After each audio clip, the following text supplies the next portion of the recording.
Évangile selon Marc, chapitre 1. Commencement de l'évangile de Jésus-Christ, Fils de Dieu, selon ce qui est écrit dans le prophète Ésaïe. Voici, j'envoie devant toi mon messager, pour frayer ton chemin. C'est la voix de celui qui crie dans le désert. Préparez le chemin du Seigneur, rendez droits ses sentiers. Jean parut. Il baptisait dans le désert et prêchait le baptême de repentance pour le pardon des péchés. Tout le pays de Judée et tous les habitants de Jérusalem se rendaient auprès de lui, et ils se faisaient baptiser par lui dans le fleuve du Jourdain en confessant leurs péchés. Jean avait un vêtement de poil de chameau et une ceinture de cuir autour des reins. Il se nourrissait de sauterelles et de miel sauvage. Il prêchait. Il vient après moi, celui qui est plus puissant que moi, et je ne mérite pas de délier, en me baissant, la courroie de ses sandales. Moi, je vous ai baptisé d'eau, mais lui vous baptisera d'Esprit Saint. En ce temps-là, Jésus vint de Nazareth en Galilée, et il fut baptisé par Jean dans le Jourdain. Au moment où il sortait de l'eau, il vit les cieux s'ouvrir, et l'Esprit descendre sur lui comme une colombe. Et une voix se fit entendre des cieux. « Tu es mon Fils bien-aimé, objet de mon affection. » Aussitôt, l'Esprit poussa Jésus dans le désert. Il passa dans le désert 40 jours, tenté par Satan. Il était avec les bêtes sauvages, et les anges le servaient. Après que Jean eut été livré, Jésus alla dans la Galilée.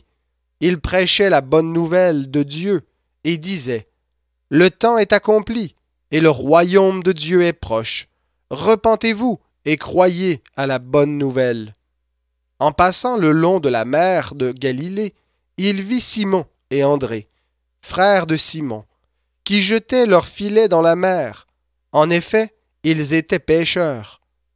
Jésus leur dit : « Suivez-moi, et je vous ferai devenir pêcheurs d'hommes. » Aussitôt, ils laissèrent leurs filets et le suivirent.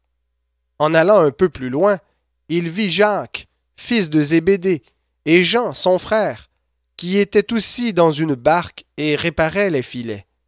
Aussitôt, il les appela. Ils laissèrent leur père Zébédée dans la barque avec ceux qui étaient employés, et ils le suivirent. Ils se rendirent à Capernaum, et le jour du sabbat, Jésus entra dans la synagogue et se mit à enseigner. Ils étaient étonnés de son enseignement, car il enseignait comme ayant autorité et non pas comme les scribes. Il se trouvait justement dans leur synagogue un homme possédé d'un esprit impur et qui s'écria : « Que nous veux-tu, Jésus de Nazareth ? Tu es venu pour nous perdre. Je sais qui tu es, le Saint de Dieu. » Jésus le menaça : « Tais-toi et sors de cet homme. » L'esprit impur sortit de cet homme dans une convulsion, et en poussant un grand cri.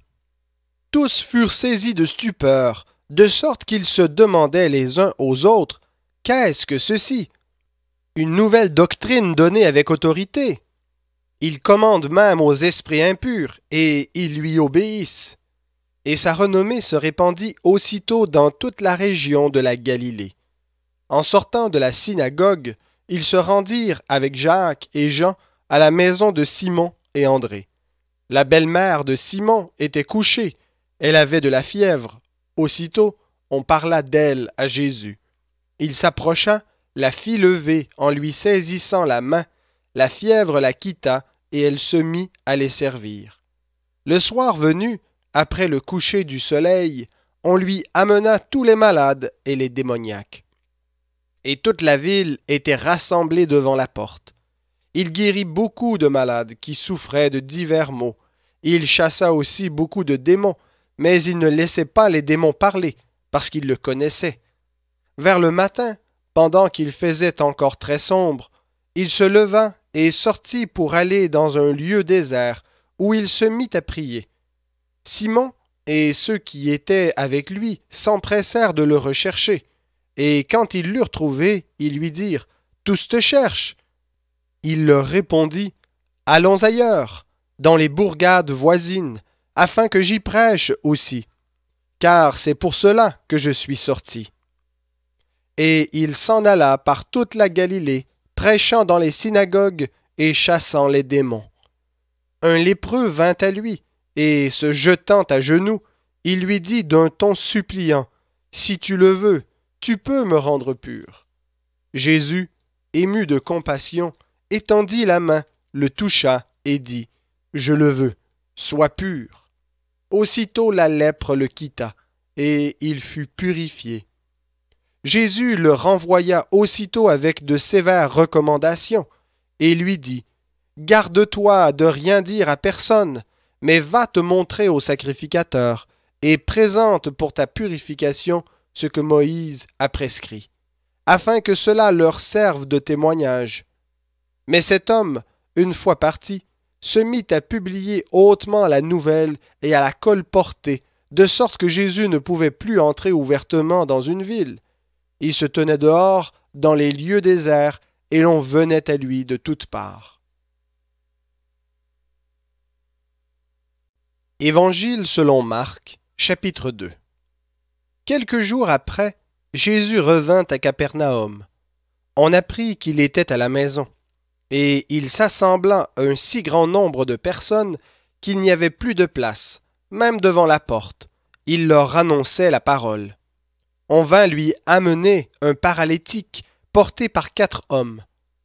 Comme ils ne pouvaient le lui présenter à cause de la foule, ils découvrirent le toit au-dessus de l'endroit où se tenait Jésus, et ils descendirent par cette ouverture le lit sur lequel le paralytique était couché.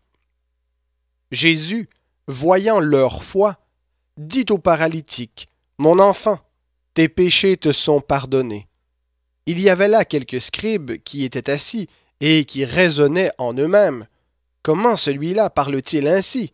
Il blasphème. Qui peut pardonner les péchés, si ce n'est Dieu seul? » Jésus connut aussitôt par son esprit leur raisonnement intérieur, et leur dit, « Pourquoi faites-vous de tels raisonnements dans vos cœurs? Qu'est-ce qui est plus facile de dire au paralytique, « Tes péchés sont pardonnés » ou de dire, « Lève-toi, prends ton lit et marche. » Or, afin que vous sachiez que le Fils de l'homme a sur la terre le pouvoir de pardonner les péchés, je te l'ordonne, dit-il au paralytique, « Lève-toi, prends ton lit et va dans ta maison. » Et à l'instant, il se leva, prit son lit et sortit en présence de tous, de sorte qu'ils étaient hors d'eux-mêmes et glorifiaient Dieu en disant, « Nous n'avons jamais rien vu de pareil. » Jésus sortit de nouveau du côté de la mer. Toute la foule venait à lui, et il les enseignait. En passant, il vit Lévi, fils d'Alphée, assis au bureau des péages. Il lui dit, « Suis-moi. » Lévi se leva et le suivit. Comme Jésus était à table dans la maison de Lévi, beaucoup de péagers et de pêcheurs avaient pris place avec lui et avec ses disciples, car ils étaient nombreux et ils le suivaient. Les scribes, du parti des pharisiens, le voyant manger avec les péagers et les pêcheurs, dirent à ses disciples, « Pourquoi mange-t-il avec les péagers et les pêcheurs? » Jésus, qui avait entendu, leur dit, « Ce ne sont pas les bien portants qui ont besoin de médecins, mais les malades. Je ne suis pas venu appeler des justes, mais des pécheurs. » Les disciples de Jean et les pharisiens jeûnaient. Ils vinrent dire à Jésus, « Pourquoi les disciples de Jean et ceux des pharisiens jeûnent-ils, tandis que tes disciples ne jeûnent pas? » Jésus leur répondit, « Les amis de l'époux peuvent-ils jeûner pendant que l'époux est avec eux? Aussi longtemps qu'ils ont l'époux avec eux, ils ne peuvent jeûner. Les jours viendront où l'époux leur sera enlevé, et alors ils jeûneront en ce jour-là. Personne ne coud une pièce de drap neuf à un vieil habit, autrement le morceau neuf emporterait le tout, et la déchirure serait pire. Et personne ne met du vin nouveau dans de vieilles outres, autrement le vin fait rompre les outres, et le vin et les outres sont perdus. Mais il faut mettre le vin nouveau dans des outres neuves. » Il arriva un jour de sabbat que Jésus traversa des champs de blé. Ses disciples, chemin faisant, se mirent à arracher des épis. Les pharisiens lui dirent, « Vois, pourquoi font-ils ce qui n'est pas permis un jour de sabbat ?» Jésus leur répondit, « N'avez-vous jamais lu ce que fit David lorsqu'il fut dans le besoin et qu'il eut faim, lui et ses gens? Comment il entra dans la maison de Dieu du temps du souverain sacrificateur Abiatar, mangea les pains de proposition qu'il n'est permis qu'aux sacrificateurs de manger, et en donna même à ses gens? Puis il leur dit, le sabbat a été fait pour l'homme, et non l'homme pour le sabbat, de sorte que le Fils de l'homme est maître même du sabbat. Évangile selon Marc, chapitre 3. Jésus entra de nouveau dans la synagogue. Il s'y trouvait un homme qui avait la main sèche. Ils observaient Jésus pour voir s'il le guérirait le jour du sabbat, afin de pouvoir l'accuser. Et Jésus dit à l'homme qui avait la main sèche, « Lève-toi là, au milieu. » Puis il leur dit, « Est-il permis le jour du sabbat de faire du bien ou de faire du mal, de sauver une personne ou de la tuer? » Mais il gardait le silence. Alors, promenant ses regards sur eux avec colère, et en même temps navré de l'endurcissement de leur cœur, il dit à l'homme, « Étends ta main. » Il l'étendit, et sa main devint saine. Les pharisiens sortirent et se consultèrent aussitôt avec les Hérodiens sur les moyens de le faire périr. Jésus se retira vers la mer avec ses disciples. Une grande multitude le suivit, venue de Galilée, de Judée, de Jérusalem, d'Idumée, de Transjordanie et des environs de Tyr et de Sidon. Une grande multitude, apprenant tout ce qu'il faisait, vint à lui. Il dit à ses disciples de tenir à sa disposition une petite barque, afin de ne pas être pressés par la foule. En effet, comme il guérissait beaucoup de gens, tous ceux qui avaient des maladies se jetaient sur lui pour le toucher. Les esprits impurs, quand ils le voyaient, se prosternaient devant lui et s'écriaient « Tu es le Fils de Dieu !» Mais il leur recommandait avec beaucoup de sévérité de ne pas le faire connaître. Il monta ensuite sur la montagne, il appela ceux qu'il voulut, et ils vinrent à lui. Il en établit 12 pour les avoir avec lui, et pour les envoyer prêcher avec le pouvoir de chasser les démons. Il établit les 12. Simon, qu'il surnomma Pierre, Jacques, fils de Zébédée, et Jean, frère de Jacques, auquel il donna le surnom de Boanerges, qui signifie fils du tonnerre, André, Philippe, Barthélemy, Matthieu, Thomas, Jacques, fils d'Alphée, Thaddée, Simon le Cananite, et Judas Iscariote, celui qui livra Jésus. Puis ils revinrent à la maison, et la foule s'assembla de nouveau, en sorte qu'ils ne pouvaient pas même prendre leur repas. À cette nouvelle, les gens de sa parenté vinrent pour se saisir de lui, car ils disaient « Il a perdu le sens ». Et les scribes, qui étaient descendus de Jérusalem, dirent « Béelzébul est en lui, c'est par le prince des démons qu'il chasse les démons. » Jésus les appela, et leur dit sous forme de parabole, « Comment Satan peut-il chasser Satan? Si un royaume est divisé contre lui-même, ce royaume ne peut subsister. Et si une maison est divisée contre elle-même, cette maison ne peut subsister. Si donc Satan se soulève contre lui-même, il est divisé et ne peut subsister.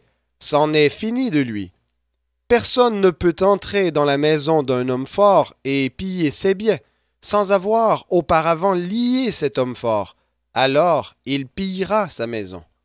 En effet, je vous le dis, tous les péchés seront pardonnés aux fils des hommes, ainsi que les blasphèmes qu'ils auront proférés. Mais quiconque blasphème contre le Saint-Esprit n'obtiendra jamais de pardon, il est coupable d'un péché éternel. C'était parce qu'il disait « Un esprit impur est en lui ». Survinrent sa mère et ses frères, qui, se tenant dehors, l'envoyèrent appeler. La foule était assise autour de lui, et on lui disait « Voici que ta mère, tes frères et tes sœurs sont dehors et te cherchent. » Et il répondit, « Qui est ma mère et qui sont mes frères ?» Puis promenant les regards sur ceux qui étaient assis tout autour de lui, il dit, « Voici ma mère et mes frères.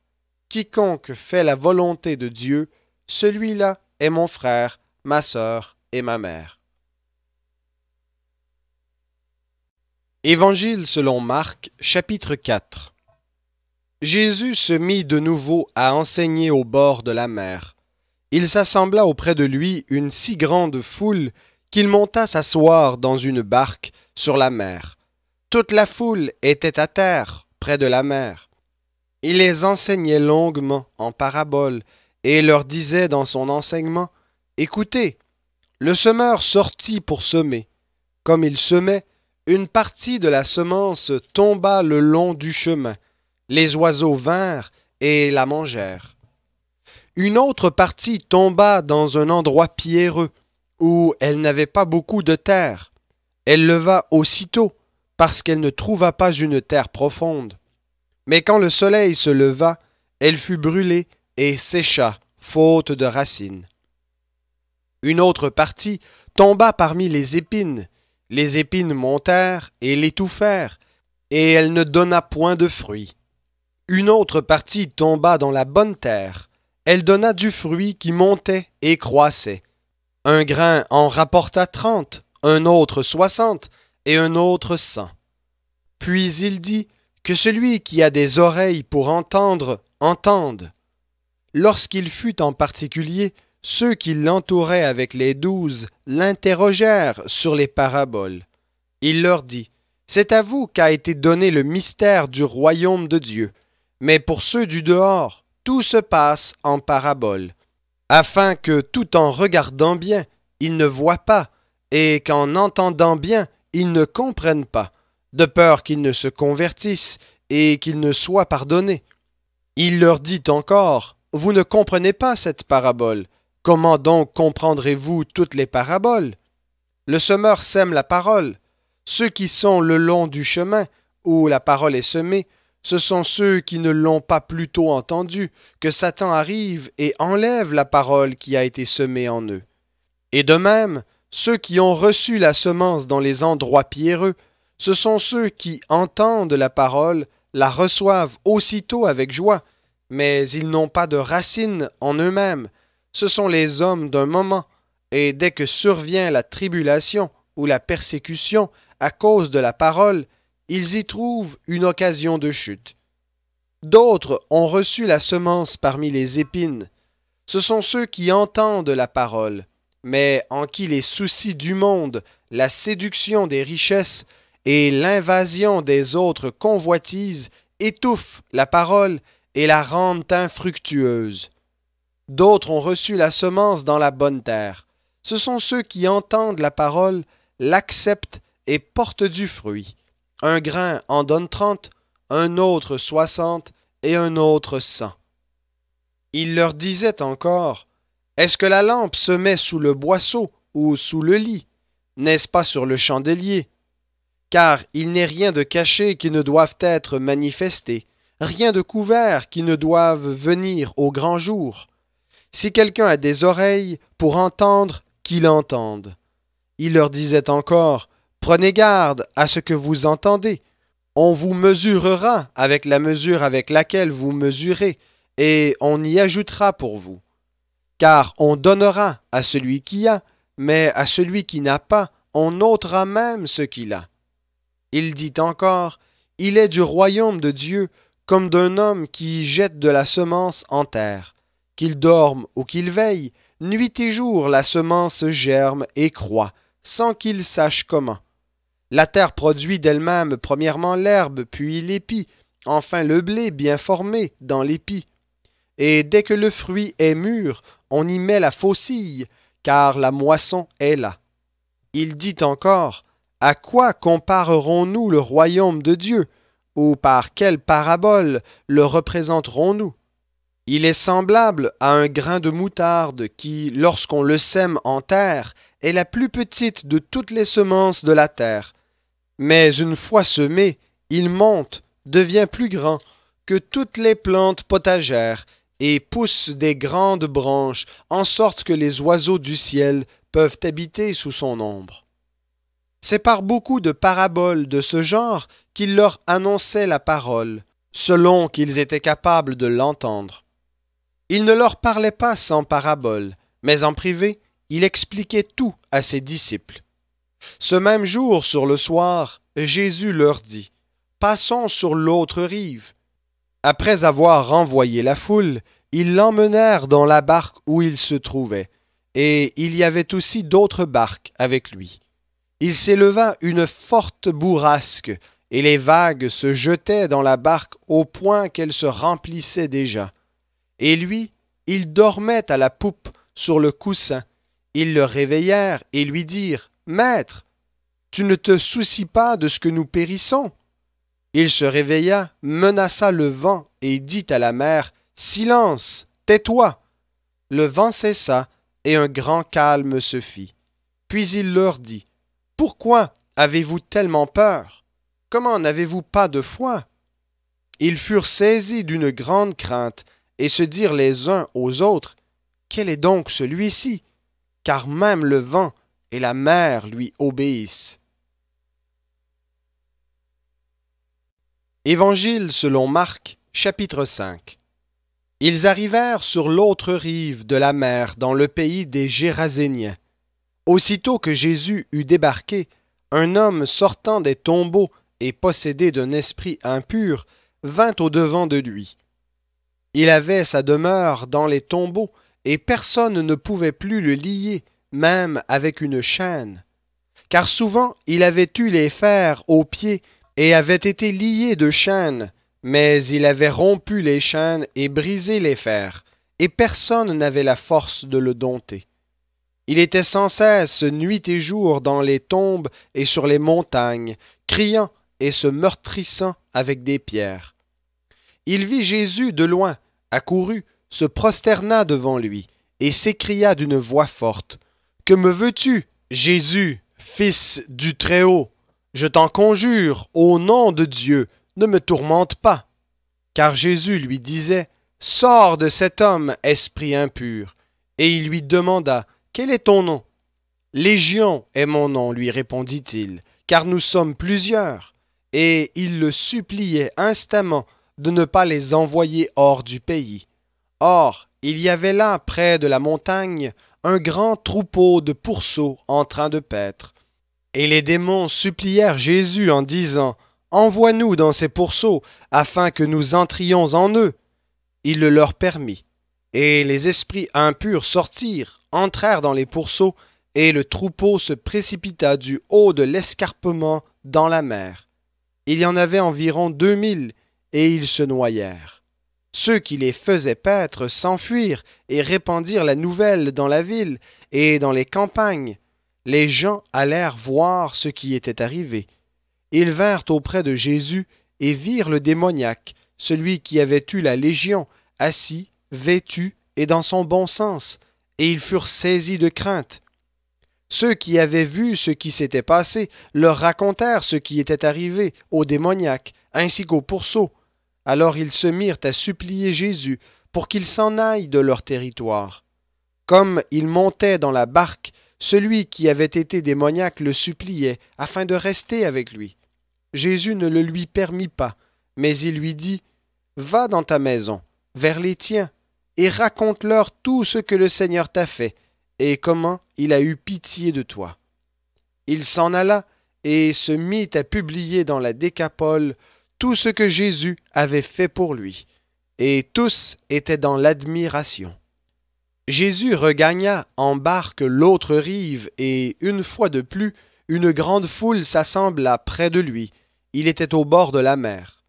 Alors vint un des chefs de la synagogue nommé Jaïrus, qui le vit, se jeta à ses pieds et le supplia instamment en disant, « Ma fillette est à toute extrémité.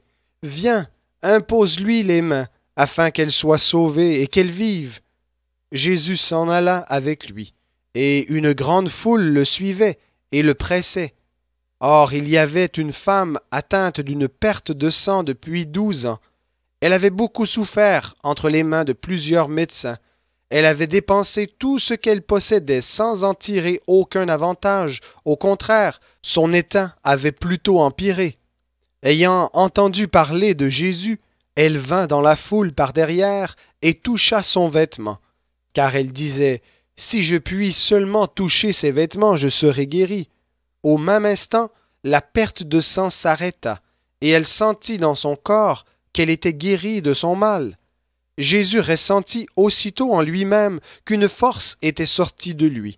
Il se retourna au milieu de la foule et dit « Qui a touché mes vêtements ?» Ses disciples lui dirent « Tu vois la foule qui te presse, et tu dis « Qui m'a touché ?» Et il regardait autour de lui pour voir celle qui avait fait cela. La femme, effrayée et tremblante, sachant ce qui s'était passé en elle, vint se jeter à ses pieds et lui dit toute la vérité. Mais Jésus lui dit « Ma fille, ta foi t'a sauvée. Va en paix et sois guérie de ton mal. » Il parlait encore lorsque survinrent de chez le chef de la synagogue des gens qui dirent « Ta fille est morte, pourquoi importuner encore le maître ?» Mais Jésus, sans tenir compte de ces paroles, dit au chef de la synagogue « Sois sans crainte, crois seulement. » Et il ne permit à personne de l'accompagner, si ce n'est à Pierre, à Jacques et à Jean, frères de Jacques. Ils arrivèrent à la maison du chef de la synagogue, où Jésus vit qu'il y avait du tumulte et des gens qui pleuraient et poussaient des cris retentissants. Il entra et leur dit « Pourquoi ce tumulte et ces pleurs? L'enfant n'est pas morte, mais elle dort. » Et ils se moquaient de lui.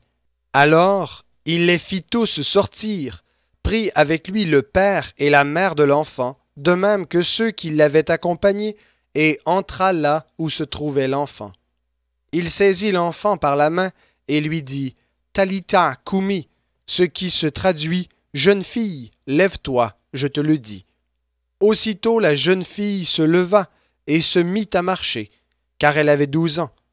Ils en furent hors d'eux-mêmes, frappés d'un grand étonnement.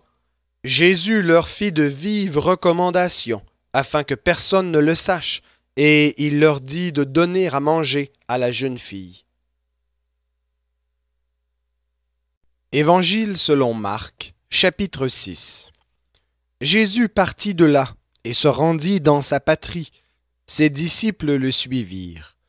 Quand le sabbat fut venu, il se mit à enseigner dans la synagogue. Ses nombreux auditeurs étaient étonnés et disaient « D'où cela lui vient-il? Quelle est cette sagesse qui lui a été donnée? Et comment de tels miracles se font-ils par ses mains?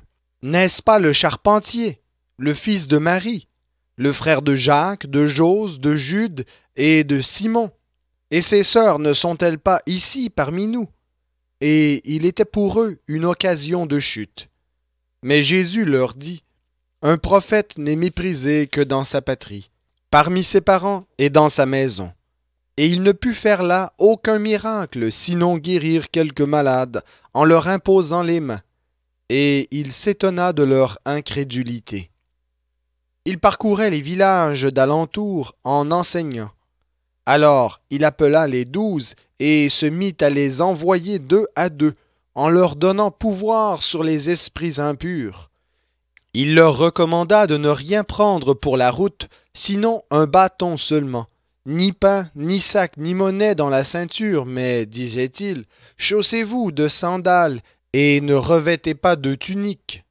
Il leur disait, dans quelque maison que vous entriez, demeurez-y, jusqu'à ce que vous quittiez l'endroit.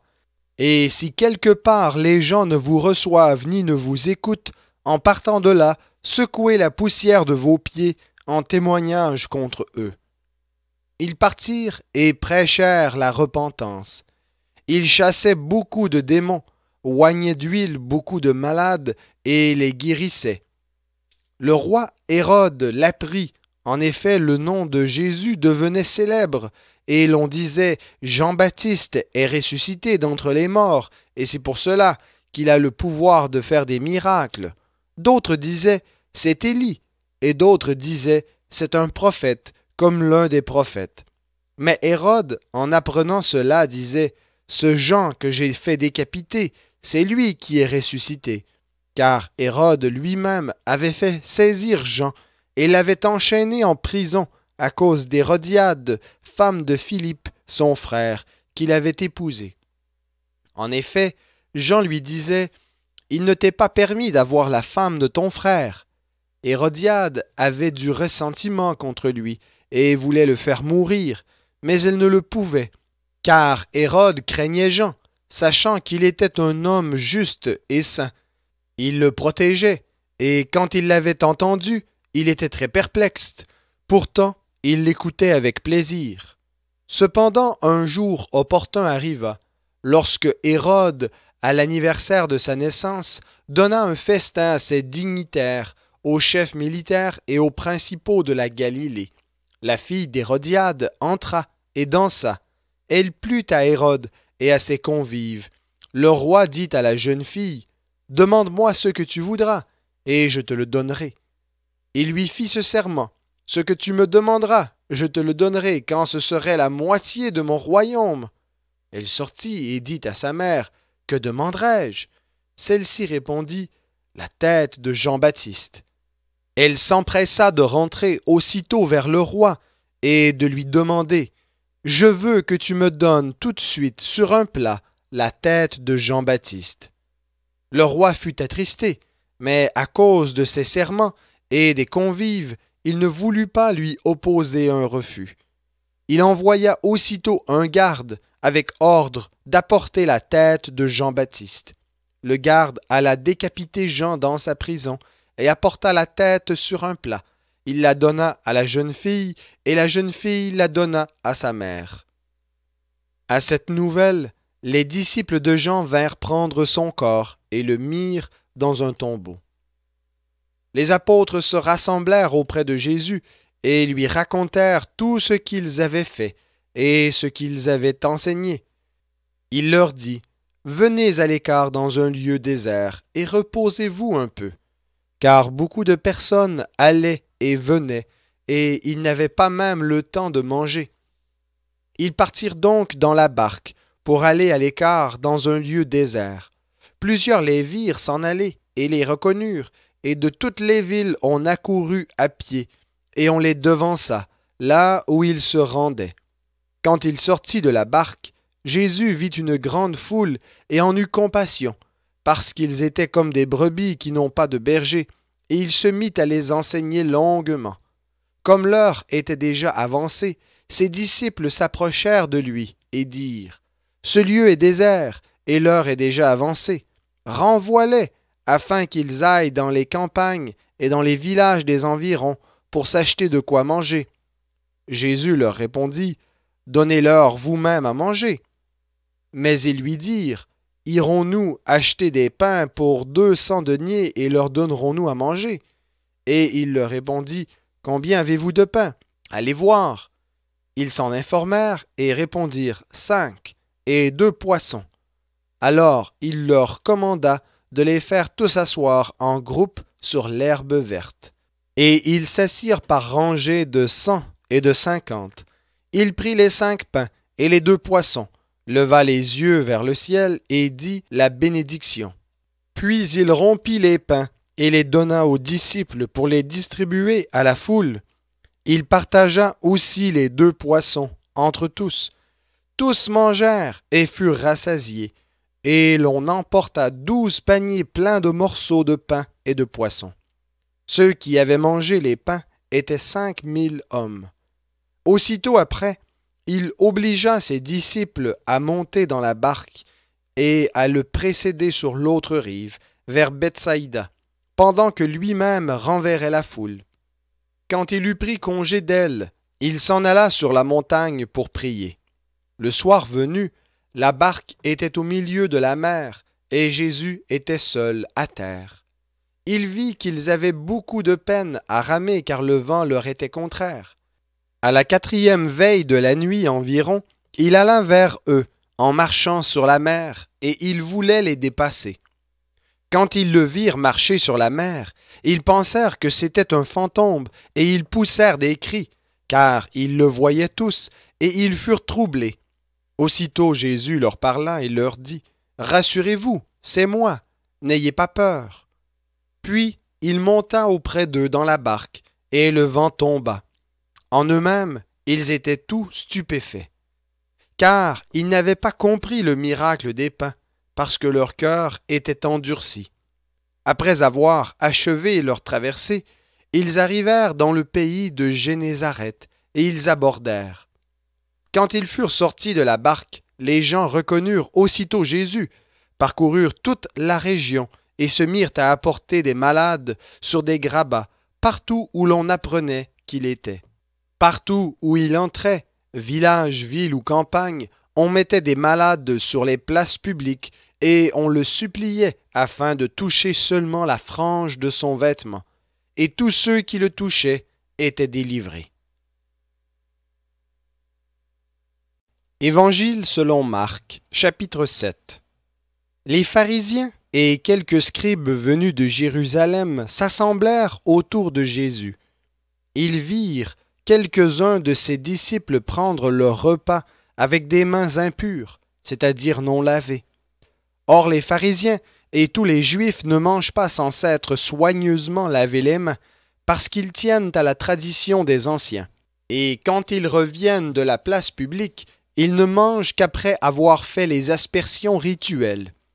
Ils ont encore beaucoup d'autres observations traditionnelles, comme le lavage des coupes, des cruches et des vases de bronze. Les pharisiens et les scribes lui demandèrent « Pourquoi tes disciples ne marchent-ils pas selon la tradition des anciens, mais prennent-ils leur pain avec des mains impures ?»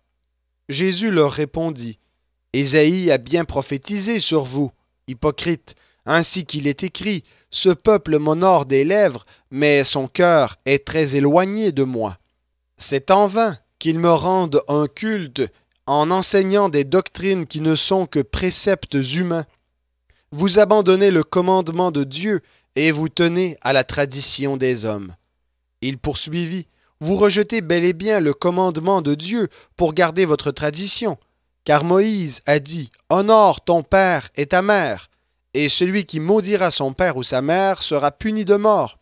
Mais vous, vous dites, si un homme dit à son père ou à sa mère, ce dont j'aurais pu t'assister est corban, c'est-à-dire une oblation à Dieu, vous ne le laissez plus rien faire pour son père ou pour sa mère.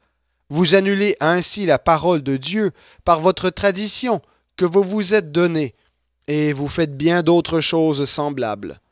Il appela de nouveau la foule et lui dit, Écoutez-moi tous et comprenez. Il n'est rien qui du dehors entre dans l'homme qui puisse le rendre impur. Mais ce qui sort de l'homme, voilà ce qui le rend impur. Si quelqu'un a des oreilles pour entendre, qu'il entende. » Lorsqu'il fut entré dans la maison loin de la foule, les disciples l'interrogèrent sur cette parabole. Il leur dit, « Vous aussi êtes-vous donc sans intelligence ? Ne saisissez-vous pas que rien de ce qui, du dehors, entre dans l'homme ne peut le rendre impur? Car cela n'entre pas dans son cœur, mais dans son ventre, puis est évacué à l'écart. Il déclarait purs tous les aliments. Il disait, ce qui sort de l'homme, voilà ce qui le rend impur. Car c'est du dedans, c'est du cœur des hommes que sortent les mauvaises pensées, prostitution, vol, meurtre, adultère, cupidité, méchanceté, ruse, dérèglement, regard envieux, blasphème, orgueil, folie. Toutes ces choses mauvaises sortent du dedans et rendent l'homme impur. » Jésus partit de là et s'en alla dans le territoire de Tyr. Il entra dans une maison. Il voulait que personne ne le sache, mais il ne put rester caché. Car une femme dont la fille avait un esprit impur entendit parler de lui et vint se jeter à ses pieds. Cette femme était grecque, d'origine syro-phénicienne. Elle lui demandait de chasser le démon de sa fille. Jésus lui dit, « Laisse d'abord les enfants se rassasier, car il n'est pas bien de prendre le pain des enfants et de le jeter aux petits chiens. » « Oui, Seigneur, lui répondit-elle, mais les petits chiens sous la table mangent les miettes des enfants. » Alors il lui dit, « À cause de cette parole, va, le démon est sorti de ta fille. » Et quand elle rentra dans sa maison, elle trouva que l'enfant était étendu sur le lit et que le démon était sorti. Jésus quitta la contrée de Tyr et revint par Sidon vers la mer de Galilée, en traversant la contrée de la Décapole. On lui amena un sourd qui avait de la difficulté à parler, et on le supplia de lui imposer les mains. Il le prit à l'écart, loin de la foule, lui mit les doigts dans les oreilles et lui toucha la langue avec de la salive. Puis il leva les yeux au ciel, soupira et dit « Ephphatha », c'est-à-dire « Ouvre-toi ». Aussitôt ses oreilles s'ouvrirent, sa langue se délia et il se mit à parler correctement. Jésus leur recommanda de n'en parler à personne, mais plus il le leur recommandait, plus il publiait la nouvelle. Ils étaient dans un étonnement extraordinaire et disaient « Il fait tout à merveille, il fait même entendre les sourds et parler les muets. » Évangile selon Marc, chapitre 8. En ces jours-là, comme il y avait de nouveau une foule nombreuse et qu'elle n'avait pas de quoi manger, Jésus appela ses disciples et leur dit « J'ai compassion de cette foule, car voilà 3 jours que ces gens restent près de moi et n'ont pas de quoi manger. Si je les renvoie chez eux à jeun, ils vont défaillir en chemin, car quelques-uns d'entre eux sont venus de loin. » Ses disciples lui répondirent « Comment pourrait-on les rassasier de pain ici dans un lieu désert ?» Jésus leur demanda « Combien avez-vous de pain » ? 7, dirent-ils. Alors il invita la foule à s'asseoir par terre, prit les 7 pains, et après avoir rendu grâce, il les rompit, et les donna à ses disciples pour les distribuer. Ils les distribuèrent à la foule. Ils avaient encore quelques petits poissons, et Jésus, après la bénédiction, dit de les distribuer également. Ils mangèrent et furent rassasiés, et l'on emporta 7 corbeilles pleines de morceaux qui restaient. Ils étaient environ 4000. Ensuite, Jésus les renvoya. Aussitôt, il monta dans la barque avec ses disciples et se rendit dans le territoire de Dalmanutha. Les pharisiens survinrent, commencèrent à discuter avec Jésus et, pour l'éprouver, lui demandèrent un signe venant du ciel. Jésus soupira profondément en son esprit et dit « Pourquoi cette génération demande-t-elle un signe? En vérité, je vous le dis, il ne sera pas donné de signe à cette génération. » Puis il les quitta et s'embarqua de nouveau pour passer sur l'autre rive. Les disciples avaient oublié de prendre des pains. Il n'en avait qu'un seul avec eux dans la barque. Jésus leur fit cette recommandation. « Gardez-vous attentivement du levain des pharisiens et du levain d'Hérode. » Les disciples raisonnaient entre eux parce qu'ils n'avaient pas de pain. Jésus s'en rendit compte et leur dit « Pourquoi raisonnez-vous parce que vous n'avez pas de pain? Vous ne saisissez pas et ne comprenez pas encore? Avez-vous le cœur endurci? Et avez-vous des yeux et vous ne voyez pas?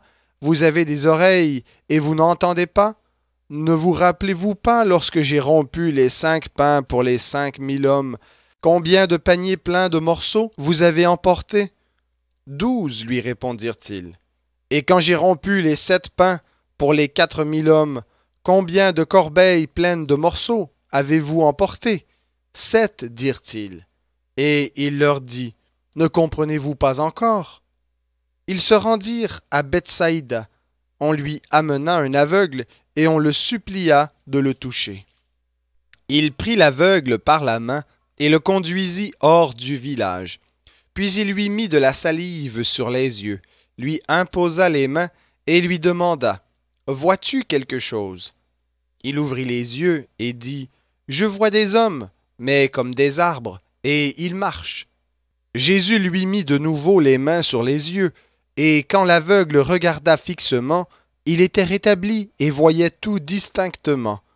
Alors Jésus le renvoya dans sa maison en disant « Ne rentre pas au village. » Jésus s'en alla avec ses disciples dans les villages de Césarée et de Philippe, et en chemin, il leur posa cette question. « Les gens, qui disent-ils que je suis ?» Ils dirent Jean-Baptiste, d'autres Élie, d'autres l'un des prophètes.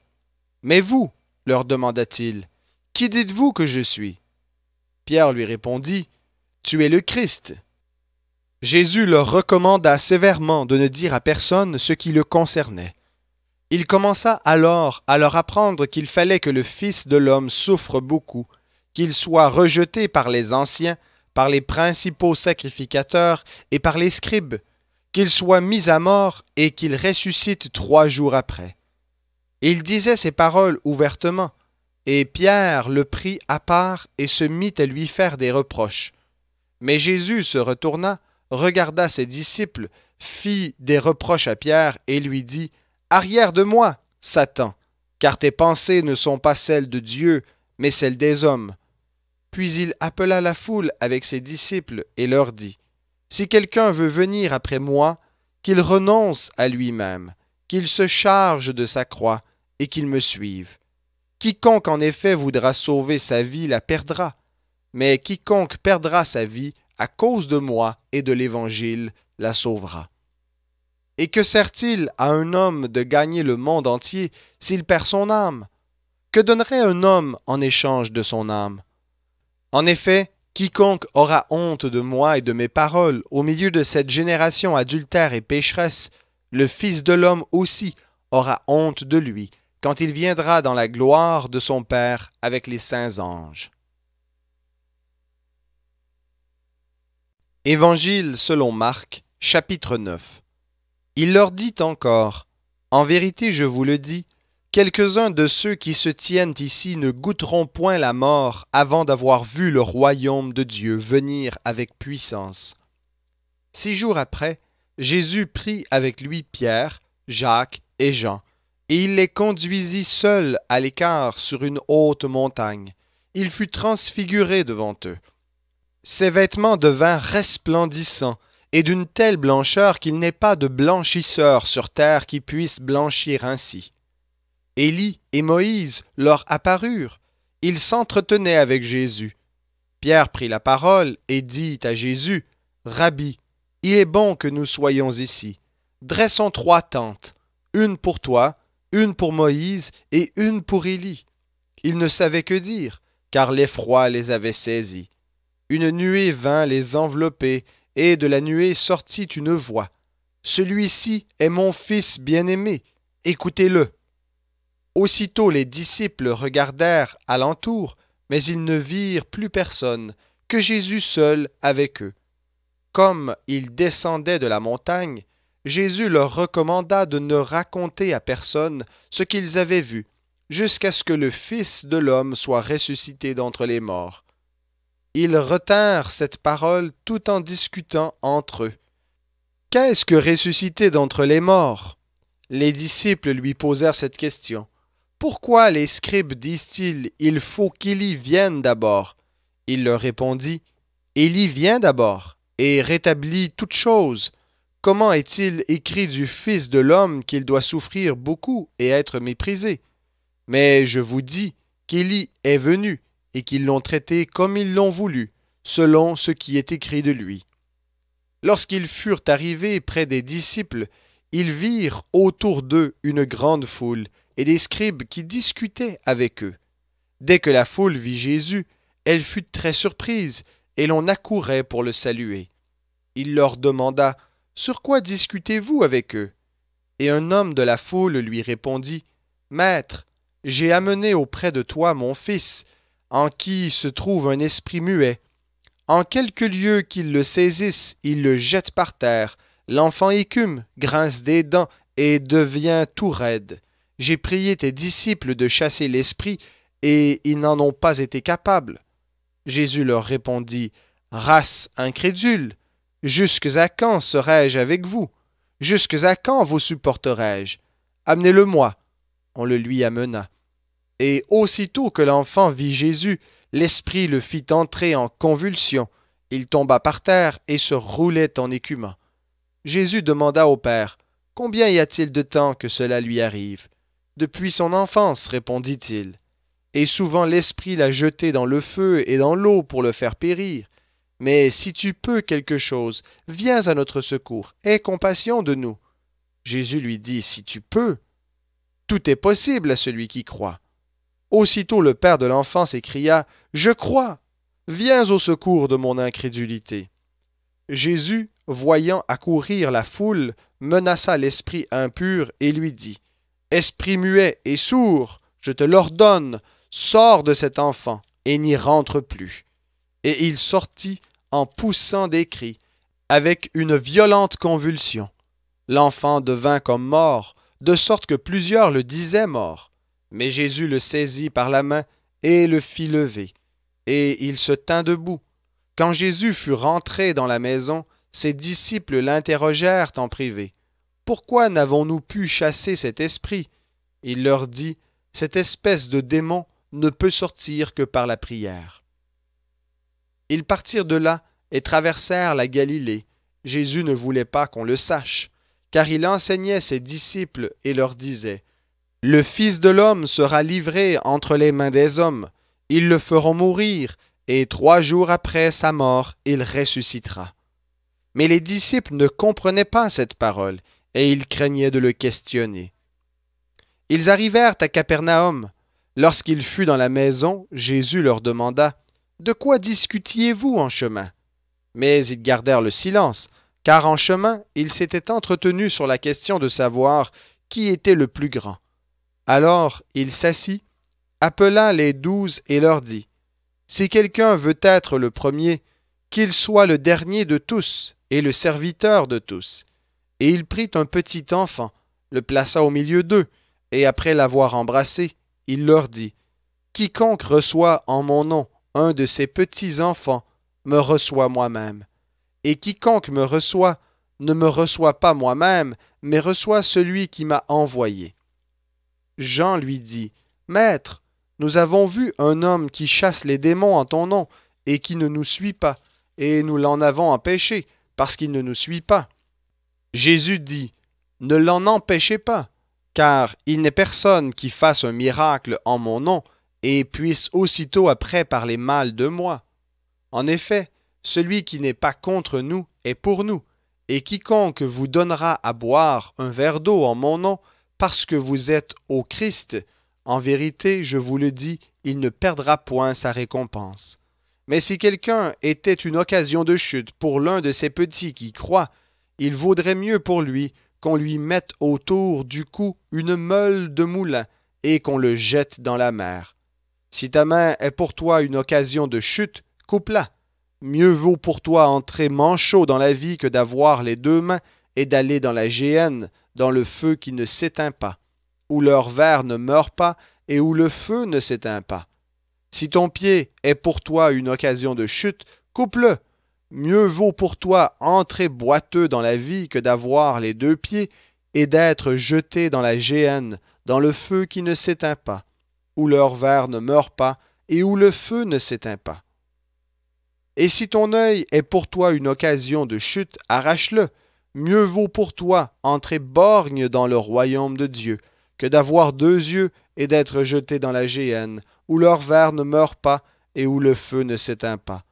Car tout homme sera salé de feu.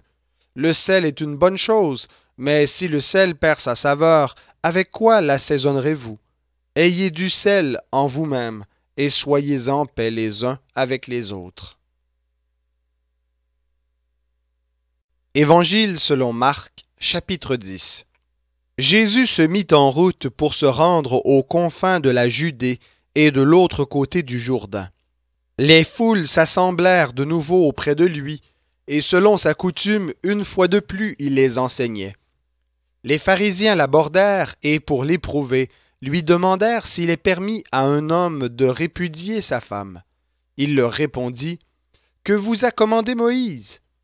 Moïse, dirent-ils, a permis d'écrire un acte de divorce et de répudier sa femme. Et Jésus leur dit, « C'est à cause de la dureté de votre cœur que Moïse a écrit pour vous ce commandement. Mais au commencement de la création, Dieu fit l'homme et la femme. C'est pourquoi l'homme quittera son père et sa mère et s'attachera à sa femme, et les 2 époux deviendront une seule chair. Ainsi, ils ne sont plus 2, mais une seule chair. Que l'homme ne sépare donc pas ce que Dieu a uni. » Lorsqu'ils furent dans la maison, les disciples le questionnèrent à nouveau sur ce sujet. Il leur dit, « Quiconque répudie sa femme et en épouse une autre commet un adultère envers la première. Et si une femme répudie son mari et en épouse un autre, elle commet un adultère. » Des gens lui amenèrent des petits enfants pour qu'il les touche, mais les disciples leur firent des reproches. Jésus, en le voyant, fut indigné et leur dit, « Laissez venir à moi les petits enfants, et ne les en empêchez pas, car le royaume de Dieu est pour leurs pareils. En vérité, je vous le dis, quiconque ne recevra pas le royaume de Dieu comme un petit enfant, n'y entrera point. » Puis il les embrassa et les bénit en leur imposant les mains. Comme Jésus se mettait en chemin, un homme accourut et, se jetant à genoux devant lui, il lui demanda, « Bon maître, que dois-je faire pour hériter la vie éternelle? » Jésus lui dit, « Pourquoi m'appelles-tu bon? Personne n'est bon si ce n'est Dieu seul. Tu connais les commandements. Ne commets pas de meurtre, ne commets pas d'adultère, ne commets pas de vol, ne dis pas de faux témoignages, ne fais de tort à personne, honore ton père et ta mère. » Il lui répondit, « Maître, j'ai gardé tout cela dès ma jeunesse. » Jésus, l'ayant regardé, l'aima. Puis il lui dit, « Il te manque une chose. Va, vends tout ce que tu as, donne-le aux pauvres, et tu auras un trésor dans le ciel. Puis viens et suis-moi. » Mais lui s'assombrit à ces paroles et s'en alla tout triste, car il avait de grands biens. Jésus, regardant autour de lui, dit à ses disciples, « Qu'il est difficile à ceux qui ont des biens d'entrer dans le royaume de Dieu. » Les disciples étaient stupéfaits par ces paroles, et Jésus reprit et leur dit, « Mes enfants, qu'il est difficile d'entrer dans le royaume de Dieu.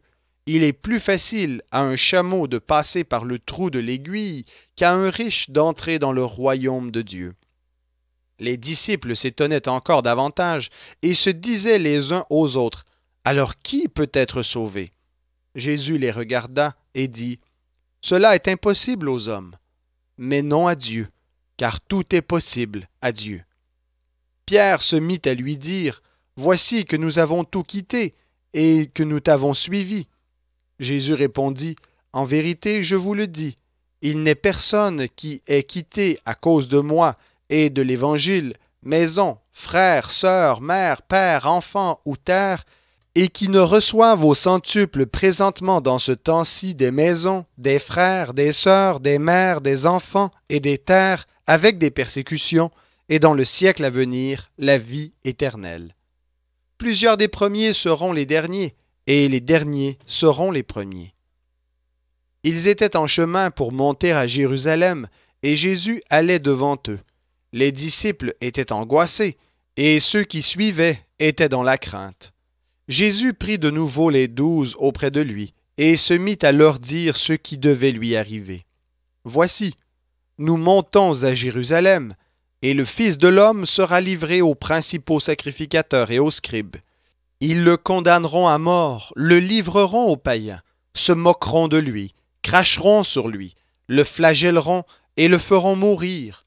Et 3 jours après, il ressuscitera. » Les 2 fils de Zébédée, Jacques et Jean, s'approchèrent de Jésus et lui dirent, « Maître, nous désirons que tu fasses pour nous ce que nous te demanderons. » Il leur dit, « Que désirez-vous que je fasse pour vous? » « Donne-nous, lui dirent-ils, d'être assis l'un à ta droite et l'autre à ta gauche dans ta gloire. » Jésus leur dit, « Vous ne savez pas ce que vous demandez. Pouvez-vous boire la coupe que je vais boire, ou être baptisé du baptême dont je vais être baptisé? » Ils lui dirent, « Nous le pouvons. » Et Jésus leur répondit, « Il est vrai que vous boirez la coupe que je vais boire, et que vous serez baptisé du baptême dont je vais être baptisé. Mais pour ce qui est d'être assis à ma droite ou à ma gauche, ce n'est pas à moi de le donner, sinon à ceux pour qui cela est préparé. » Les 10 qui avaient entendu commencèrent à s'indigner contre Jacques et Jean. Jésus les appela et leur dit, « Vous savez que ceux qu'on regarde comme les chefs des nations les tyrannisent et que les grands abusent de leur pouvoir sur elles. Il n'en est pas de même parmi vous, mais quiconque veut être grand parmi vous sera votre serviteur, et quiconque veut être le premier parmi vous sera l'esclave de tous. Car le Fils de l'homme est venu non pour être servi, mais pour servir et donner sa vie en rançon pour beaucoup. Ils arrivèrent à Jéricho, et lorsque Jésus en sortit avec ses disciples et une assez grande foule, un mendiant aveugle, Bartimée, fils de Timée, était assis au bord du chemin. Il entendit que c'était Jésus de Nazareth et se mit à crier « Fils de David, Jésus, aie pitié de moi !»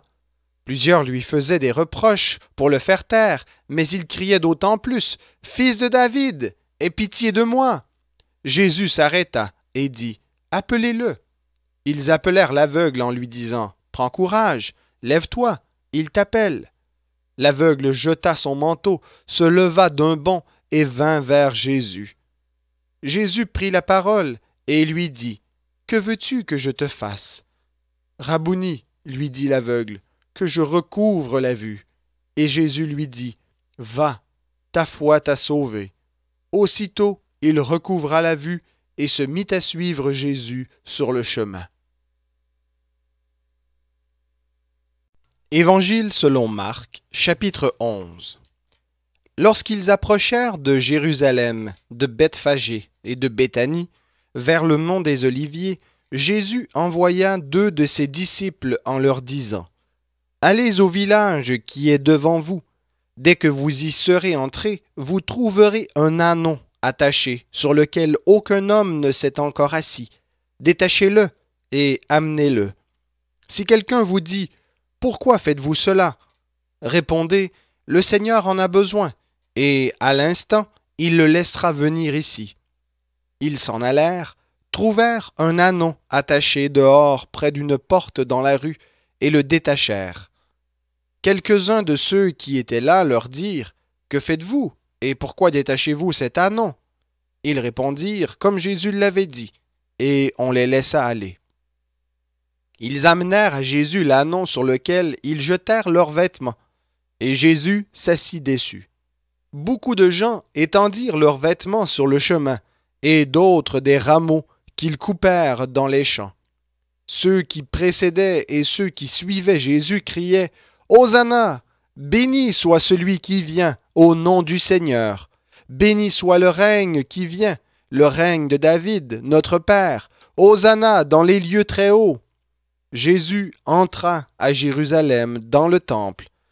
Quand il eut tout regardé, vu l'heure tardive, il s'en alla à Béthanie avec les 12.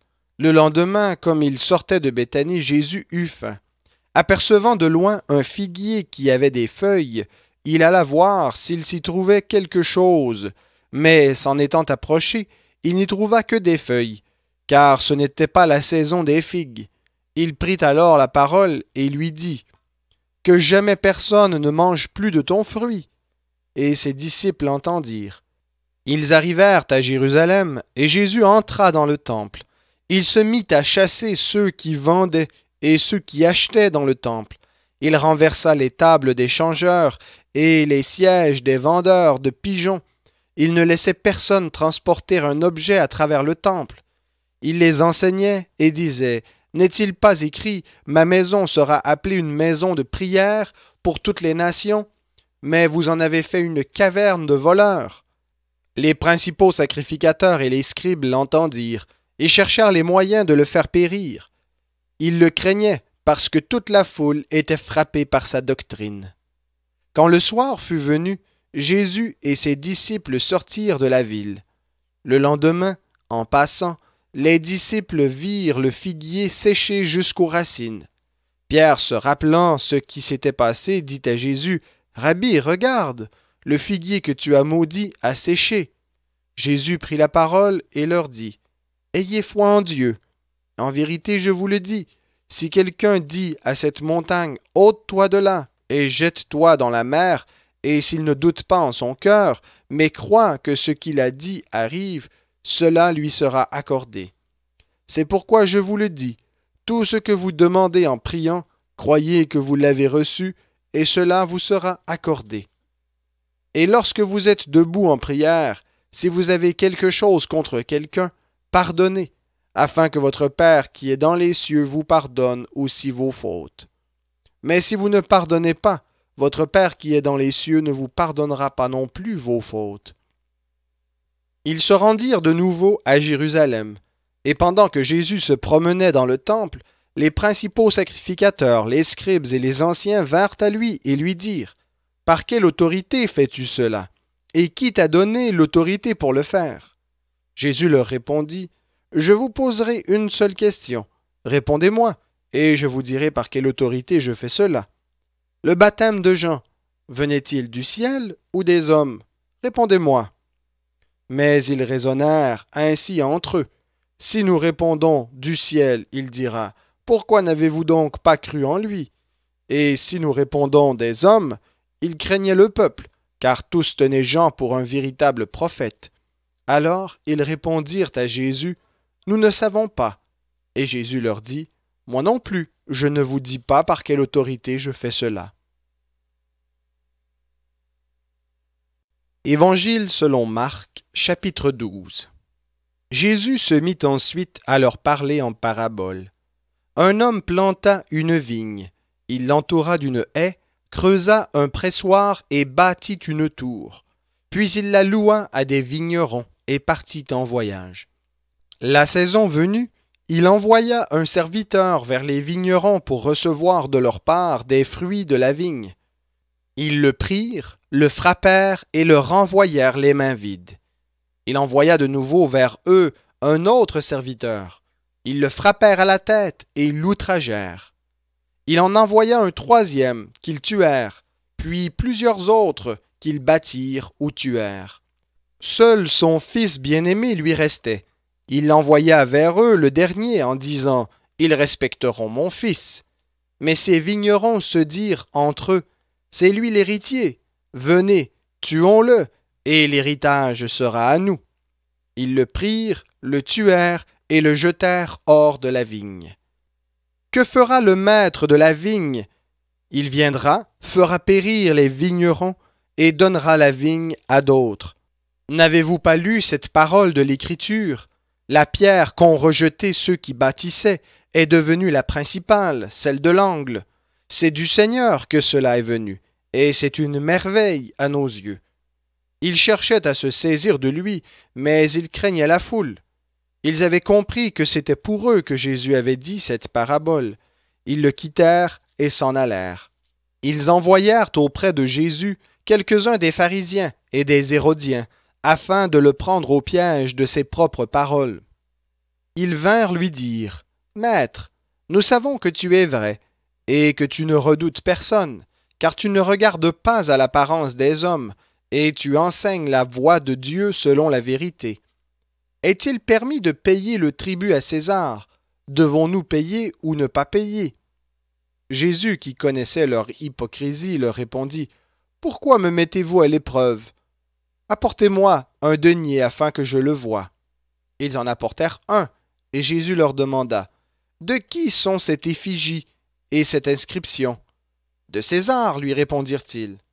Alors il leur dit : « Rendez à César ce qui est à César, et à Dieu ce qui est à Dieu. » Et ils étaient dans l'étonnement à son sujet. Les Sadducéens, qui disent qu'il n'y a pas de résurrection, vinrent auprès de lui et lui posèrent cette question. « Maître, voici ce que Moïse nous a prescrit. Si le frère de quelqu'un meurt et laisse sa femme sans enfant, son frère épousera la femme et suscitera une descendance à son frère. Or il y avait 7 frères. Le premier se maria et mourut sans laisser de descendance. Le second épousa la veuve et mourut sans laisser de descendance. Il en fut de même du troisième, et aucun des 7 ne laissa de descendance. Après eux tous, la femme mourut aussi. À la résurrection, duquel d'entre eux sera-t-elle la femme, car les 7 l'ont eue pour femme? » Jésus leur dit : « Voici pourquoi vous êtes dans l'erreur. Vous ne comprenez ni les Écritures ni la puissance de Dieu. En effet, quand ils ressusciteront d'entre les morts, les hommes ne prendront pas de femmes ni les femmes de Marie, mais ils seront comme les anges dans les cieux. Quant aux morts et à leur résurrection, n'avez-vous pas lu dans le livre de Moïse ce que Dieu lui a dit près du buisson? Je suis le Dieu d'Abraham, le Dieu d'Isaac et le Dieu de Jacob. Dieu n'est pas le Dieu des morts, mais des vivants. Votre erreur est grande. Un des scribes, qui les avait entendus discuter et voyait que Jésus avait bien répondu, s'approcha et lui demanda: Quel est le premier de tous les commandements?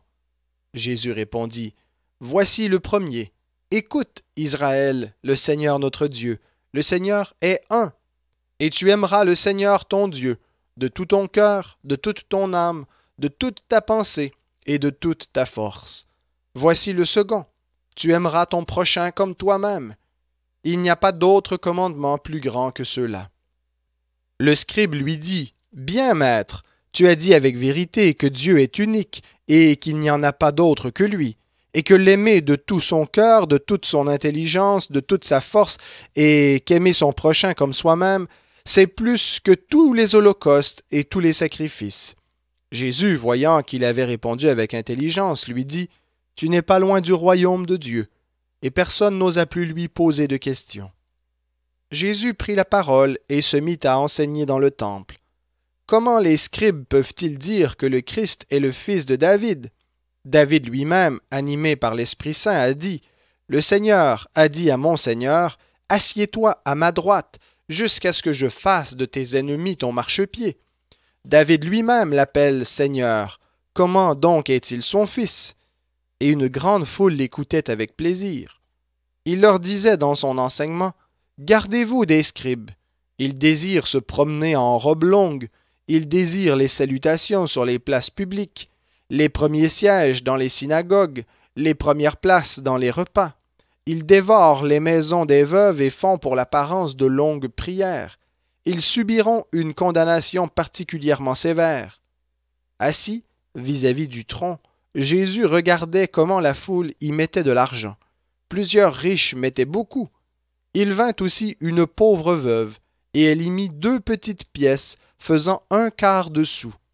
Alors Jésus appela ses disciples, et leur dit: En vérité, je vous le dis, cette pauvre veuve a mis plus qu'aucun de ceux qui ont mis dans le tronc, car tous ont mis de leur superflu, mais elle a mis de son nécessaire, tout ce qu'elle possédait, tout ce qu'elle avait pour vivre. Évangile selon Marc, chapitre 13. Lorsque Jésus sortit du temple, un de ses disciples lui dit: Maître, regarde quelle pierre, quelle construction! Jésus lui répondit: Vois-tu ces grandes constructions? Il ne restera pas pierre sur pierre qui ne soit renversée. Il s'assit sur le mont des Oliviers, en face du temple, et Pierre, Jacques, Jean et André lui posèrent en privé cette question: Dis-nous, quand cela arrivera-t-il, et quel sera le signe annonçant la fin de toutes ces choses? Jésus se mit alors à leur dire: Prenez garde que personne ne vous séduise, car plusieurs viendront sous mon nom et diront: C'est moi, et ils séduiront beaucoup de gens. Quand vous entendrez parler de guerre et de bruit de guerre, ne vous alarmez pas, car cela doit arriver, mais ce ne sera pas encore la fin. Une nation s'élèvera contre une nation, et un royaume contre un royaume. Et il y aura par endroits des tremblements de terre, il y aura des famines, ce sera le commencement des douleurs. Prenez garde à vous-même, on vous livrera aux tribunaux, et vous serez battus de verges dans les synagogues. Vous comparaîtrez devant les gouverneurs et devant les rois, à cause de moi, pour leur servir de témoignage. Il faut premièrement que la bonne nouvelle soit prêchée à toutes les nations. Quand on vous emmènera pour vous livrer, ne vous inquiétez pas d'avance de ce que vous direz, mais dites ce qui vous sera donné à l'heure même, car ce ne sera pas vous qui parlerez, mais l'Esprit Saint. Le frère livrera son frère à la mort, et le père son enfant. Les enfants se soulèveront contre leurs parents et les feront mourir. Vous serez haïs de tous à cause de mon nom, mais celui qui persévérera jusqu'à la fin sera sauvé. Lorsque vous verrez l'abomination de la désolation établie là où elle ne doit pas être, que le lecteur fasse attention, alors que ceux qui seront en Judée fuient dans les montagnes, que celui qui sera sur la terrasse ne descende pas et ne rentre pas pour prendre quelque chose dans sa maison, et que celui qui sera dans les champs ne retourne pas en arrière pour prendre son manteau. Malheur aux femmes qui seront enceintes et à celles qui allaiteront en ces jours-là. Priez pour que cela n'arrive pas en hiver, car ce seront des jours de tribulation, tels qu'il n'y en a pas eu jusqu'à maintenant de semblables depuis le commencement du monde que Dieu a créé, et qu'il n'y en aura jamais plus. Et si le Seigneur n'avait abrégé ces jours, personne ne serait sauvé, mais il les a abrégés à cause des élus qu'il a choisis. Si quelqu'un vous dit alors, le Christ est ici, ou il est là, ne le croyez pas, car il s'élèvera de faux Christ et de faux prophètes. Ils opéreront des signes et des prodiges pour égarer, si possible, les élus. Soyez sur vos gardes, je vous ai tout prédit.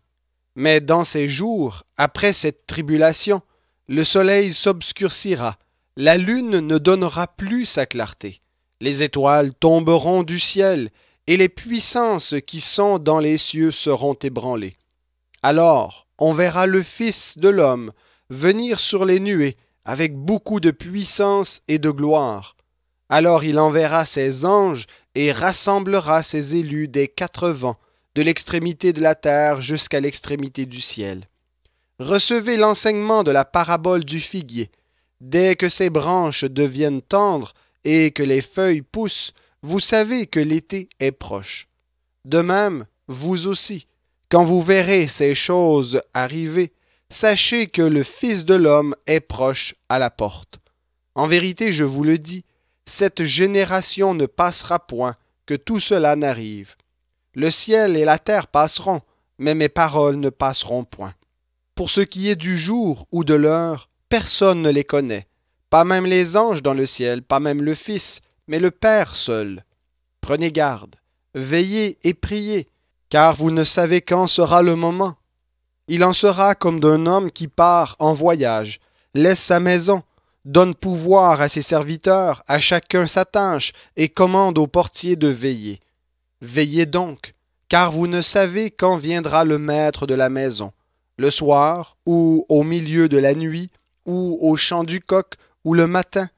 Craignez qu'il n'arrive à l'improviste et ne vous trouve endormi. Ce que je vous dis, je le dis à tous. Veillez. Évangile selon Marc, chapitre 14. La fête de Pâques et des pains sans levain devait avoir lieu 2 jours après. Les principaux sacrificateurs et les scribes cherchaient comment se saisir de Jésus par ruse et le mettre à mort. Car ils disaient, pas en pleine fête, afin qu'il n'y ait pas de tumulte parmi le peuple. Comme Jésus était à Béthanie dans la maison de Simon le lépreux, une femme entra pendant qu'il se trouvait à table. Elle tenait un vase d'albâtre qui renfermait un parfum de nard pur de grand prix. Elle brisa le vase et répandit le parfum sur la tête de Jésus. Quelques-uns exprimèrent entre eux leur indignation. À quoi bon perdre ce parfum? On aurait pu le vendre plus de 300 deniers et les donner aux pauvres, et ils s'irritaient contre cette femme. Mais Jésus dit, « Laissez-la. Pourquoi lui faites-vous de la peine? Elle a fait une bonne action à mon égard, car vous avez toujours les pauvres avec vous, et vous pouvez leur faire du bien quand vous le voulez, mais moi, vous ne m'avez pas toujours. Elle a fait ce qu'elle a pu, elle a d'avance embaumé mon corps pour la sépulture. En vérité, je vous le dis, partout où la bonne nouvelle sera prêchée dans le monde entier, on racontera aussi en mémoire de cette femme ce qu'elle a fait. » Judas Iscariote, l'un des 12, alla trouver les principaux sacrificateurs afin de leur livrer Jésus. Ils l'écoutèrent avec joie et promirent de lui donner de l'argent, et Judas cherchait une occasion favorable pour le livrer. Le premier jour des pains sans levain, où l'on immolait la Pâque, les disciples de Jésus lui dirent, « Où veux-tu que nous allions te préparer le repas de la Pâque? » il envoya 2 de ses disciples et leur dit, « Allez à la ville, un homme portant une cruche d'eau vous rencontrera, suivez-le. Et là où il entrera, dites au maître de la maison, « Le maître dit, où est la salle où je mangerai la Pâque avec mes disciples? » Et il vous montrera une grande chambre haute, aménagée et toute prête. C'est là que vous nous préparerez la Pâque. Les disciples partirent, arrivèrent à la ville, trouvèrent les choses comme il le leur avait dit, et préparèrent la Pâque. Le soir venu, il arriva avec les 12. Pendant qu'ils étaient à table et qu'ils mangeaient, Jésus dit, « En vérité, je vous le dis, l'un de vous qui mange avec moi me livrera. » Ils commencèrent à s'attrister et à lui dire l'un après l'autre, « Est-ce moi? » Il leur répondit, « L'un des 12, celui qui met avec moi la main dans le même plat. Le Fils de l'homme s'en va, selon ce qui est écrit de lui, mais malheur à cet homme-là, par qui le Fils de l'homme est livré. Mieux vaudrait pour cet homme ne pas être né. » Pendant qu'ils mangeaient, Jésus prit du pain, et après avoir dit la bénédiction, il le rompit et le leur donna en disant, « Prenez, ceci est mon corps. » Il prit ensuite une coupe, et après avoir rendu grâce, il la leur donna, et ils en burent tous. Et il leur dit, « Ceci est mon sang, le sang de l'alliance qui est répandu pour beaucoup. En vérité, je vous le dis, je ne boirai plus du fruit de la vigne jusqu'au jour où j'en boirai du nouveau dans le royaume de Dieu. » Après avoir chanté les psaumes, ils se rendirent au mont des Oliviers.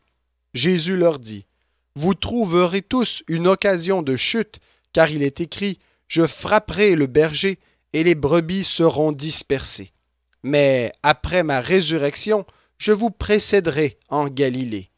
Pierre lui dit, « Quand tous trouveraient une occasion de chute, moi pas. » Et Jésus lui dit, « En vérité, je te le dis, aujourd'hui, cette nuit même, avant que le coq chante 2 fois, toi, tu me renieras 3 fois. » Mais Pierre affirmait plus fort, « Quand il me faudrait mourir avec toi, je ne te renierai point. » Et tous disaient de même. Ils allèrent ensuite dans un lieu nommé Gethsémané, et Jésus dit à ses disciples, « Asseyez-vous ici, pendant que je prierai. » Il prit avec lui Pierre, Jacques et Jean, et il commença à être saisi d'effroi et d'angoisse. Il leur dit, « Mon âme est triste jusqu'à la mort. Restez ici et veillez. » Puis il s'avança un peu, se jeta contre terre et pria que, s'il était possible, cette heure s'éloigne de lui. Il disait, « Abba, Père, toutes choses te sont possibles. Éloigne de moi cette coupe. Toutefois, non pas ce que je veux, mais ce que tu veux. » Il revint vers les disciples qu'il trouva endormis, et il dit à Pierre, « Simon, tu dors? Tu n'as pas été capable de veiller 1 heure. Veillez et priez, afin de ne pas entrer en tentation. L'esprit est bien disposé, mais la chair est faible. » Il s'éloigna de nouveau et pria en répétant les mêmes paroles. Il revint encore et les trouva endormis, car leurs yeux étaient appesantis, et ils ne savaient que lui répondre. Il revint pour la 3e fois, et leur dit, « Vous dormez maintenant, et vous vous reposez. C'en est fait, l'heure est venue. Voici que le Fils de l'homme est livré aux mains des pécheurs. Levez-vous, allons, celui qui me livre s'approche. » Aussitôt, comme il parlait encore, survint Judas, l'un des 12, et avec lui une foule armée d'épées et de bâtons envoyés par les principaux sacrificateurs, les scribes et les anciens. Celui qui le livrait leur avait donné un signal. « Celui à qui je donnerai un baiser, c'est lui, saisissez-le et emmenez-le sous bonne garde. » Aussitôt arrivé, il s'approcha de Jésus en disant, « Rabbi !» et il l'embrassa. Alors ces gens portèrent les mains sur Jésus et le saisirent. Un de ceux qui étaient là tira l'épée, frappa le serviteur du souverain sacrificateur et lui emporta l'oreille. Jésus prit la parole et leur dit, « Vous êtes venus comme après un brigand, avec des épées et des bâtons pour vous emparer de moi. J'étais tous les jours parmi vous, j'enseignais dans le temple, et vous ne vous êtes pas saisis de moi, mais c'est afin que les Écritures soient accomplies. » Alors tous l'abandonnèrent et prirent la fuite. Un jeune homme le suivait vêtu seulement d'un drap. On se saisit de lui, mais il lâcha le drap et s'enfuit tout nu. Ils emmenèrent Jésus chez le souverain sacrificateur, où se réunirent tous les principaux sacrificateurs, les anciens et les scribes. Pierre le suivit de loin, jusque dans l'intérieur de la cour du souverain sacrificateur. Assis avec les gens, il se chauffait près du feu. Les principaux sacrificateurs et tout le Sanhédrin cherchaient un témoignage contre Jésus pour le faire mourir, et ils n'en trouvaient pas, car plusieurs rendaient de faux témoignages contre lui, mais les témoignages ne concordaient pas. Quelques-uns se levèrent et portèrent un faux témoignage contre lui, en disant « Nous l'avons entendu dire, je détruirai ce temple fait par la main de l'homme, et en 3 jours j'en bâtirai un autre qui ne sera pas fait par la main de l'homme. » Et même sur ce point-là, leur témoignage ne concordait pas. Alors le souverain sacrificateur se leva au milieu de l'assemblée, interrogea Jésus et dit « Ne réponds-tu rien? Qu'est-ce que ces gens témoignent contre toi? » Jésus garda le silence et ne répondit rien. Le souverain sacrificateur l'interrogea de nouveau et lui dit « Es-tu le Christ, le Fils du Dieu béni? » Jésus répondit « Je le suis. Et vous verrez le Fils de l'homme assis à la droite du Tout-Puissant et venant avec les nuées du ciel. » Alors le souverain sacrificateur déchira ses vêtements et dit « Qu'avons-nous encore besoin de témoins? Vous avez entendu le blasphème, que vous ensemble? » Tous le condamnèrent comme passible de mort. Et quelques-uns se mirent à cracher sur lui, à lui voiler le visage et à le frapper à coups de poing, en disant « Devine !» et les gardes le reçurent avec des gifles. Pendant que Pierre était en bas dans la cour, il vint une des servantes du souverain sacrificateur. Elle vit Pierre qui se chauffait, le regarda en face et lui dit « Toi aussi, tu étais avec Jésus de Nazareth. » Il le nia, en disant « Je ne sais pas, je ne comprends pas ce que tu veux dire. » Puis il sortit pour aller dans le vestibule. La servante le vit et se mit de nouveau à dire à ceux qui étaient présents « Il est de ces gens-là. » Il le nia de nouveau. Peu après, ceux qui étaient présents dirent encore à Pierre « Certainement, toi aussi tu es de ces gens-là, car tu es galiléen, et tu parles comme eux. » Alors il se mit à faire des imprécations et à jurer « Je ne connais pas l'homme dont vous me parlez. » Aussitôt, pour la seconde fois, le coq chanta, et Pierre se souvint de la parole que Jésus lui avait dite. « Avant que le coq chante 2 fois, tu me renieras 3 fois. » Alors il se mit à pleurer. Évangile selon Marc, chapitre 15. Dès le matin, les principaux sacrificateurs tinrent conseil avec les anciens, les scribes et tout le Sanhédrin. Après avoir lié Jésus, ils l'emmenèrent et le livrèrent à Pilate. Pilate l'interrogea. « Es-tu le roi des Juifs? » Jésus lui répondit. « Tu le dis. » Les principaux sacrificateurs portaient contre lui plusieurs accusations. Pilate l'interrogea de nouveau. « Ne réponds-tu rien? Vois-tu ce dont ils t'accusent? » Et Jésus ne fit plus aucune réponse, ce qui étonna Pilate. À chaque fête, il leur relâchait un prisonnier, celui qu'il demandait. Un nommé Barabbas était en prison avec des émeutiers pour avoir lors d'une émeute commis un meurtre. La foule monta et se mit à demander ce qu'il avait coutume de faire pour eux. Pilate leur répondit « Voulez-vous que je vous relâche le roi des Juifs ?» Car il savait que c'était par jalousie que les principaux sacrificateurs l'avaient livré. Mais les principaux sacrificateurs soulevèrent la foule pour que Pilate leur relâche plutôt Barabbas. Pilate reprit la parole et leur dit « Que voulez-vous donc que je fasse de celui que vous appelez le roi des Juifs ?» Ils crièrent de nouveau « Crucifie-le! Pilate leur dit, mais quel mal a-t-il fait? Et ils crièrent encore plus fort, Crucifie-le! Pilate voulut satisfaire la foule et leur relâcha Barabbas, et après avoir fait battre Jésus de verges, il le livra pour être crucifié. Les soldats amenèrent Jésus dans l'intérieur de la cour, c'est-à-dire dans le prétoire, et appelèrent toute la cohorte. Ils le revêtirent de pourpre et posèrent sur sa tête une couronne d'épines tressées.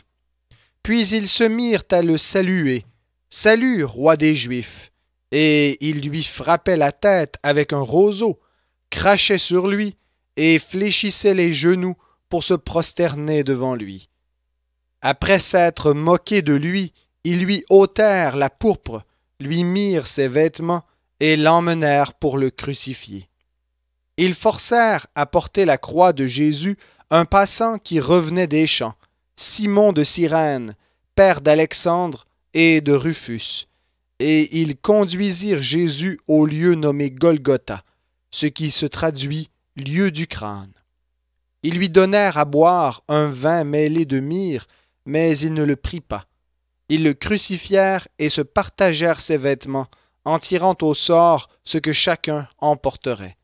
C'était la 3e heure quand ils le crucifièrent.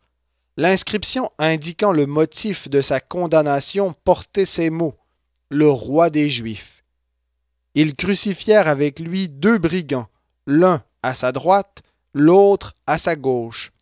Ainsi fut accompli ce que dit l'Écriture. Il a été mis au nombre des malfaiteurs. Les passants blasphémaient contre lui et secouaient la tête en disant « Hé, toi qui détruis le temple et le rebâtis en 3 jours, sauve-toi toi-même et descends de ta croix. » Les principaux sacrificateurs aussi, avec les scribes, se moquaient entre eux et disaient « Il a sauvé les autres, il ne peut se sauver lui-même. » Que le Christ, le roi d'Israël, descende maintenant de la croix, afin que nous voyions et que nous croyions. Ceux qui étaient crucifiés avec lui l'insultaient aussi. À la 6e heure, il y eut des ténèbres sur toute la terre, jusqu'à la 9e heure. Et à la 9e heure, Jésus s'écria d'une voix forte, « Éloi, Éloi, lama sabachthani », ce qui se traduit, « Mon Dieu, pourquoi m'as-tu abandonné ?» Quelques-uns de ceux qui étaient là l'entendirent et disaient, « Voyez, il appelle Élie. » Et l'un d'eux courut remplir de vinaigre une éponge, la fixa à un roseau et lui donna à boire en disant, « Laissez, voyons si Élie viendra le descendre. » Mais Jésus jeta un grand cri, puis il expira. Le voile du temple se déchira en 2, de haut en bas.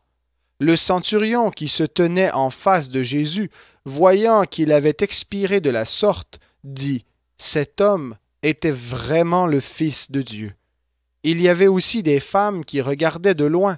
Parmi elles était Marie-Madeleine, Marie, mère de Jacques, le mineur, et de Jose et Salomé, qui le suivaient et le servaient lorsqu'il était en Galilée, et plusieurs autres qui étaient montés avec lui à Jérusalem. Le soir était déjà là, et comme c'était la préparation, c'est-à-dire la veille du sabbat, Joseph d'Arimathée, membre distingué du conseil, qui lui-même attendait aussi le royaume de Dieu, arriva. Il eut le courage de se rendre chez Pilate pour lui demander le corps de Jésus. Étonné qu'il soit déjà mort, Pilate fit appeler le centurion et lui demanda s'il était mort depuis longtemps.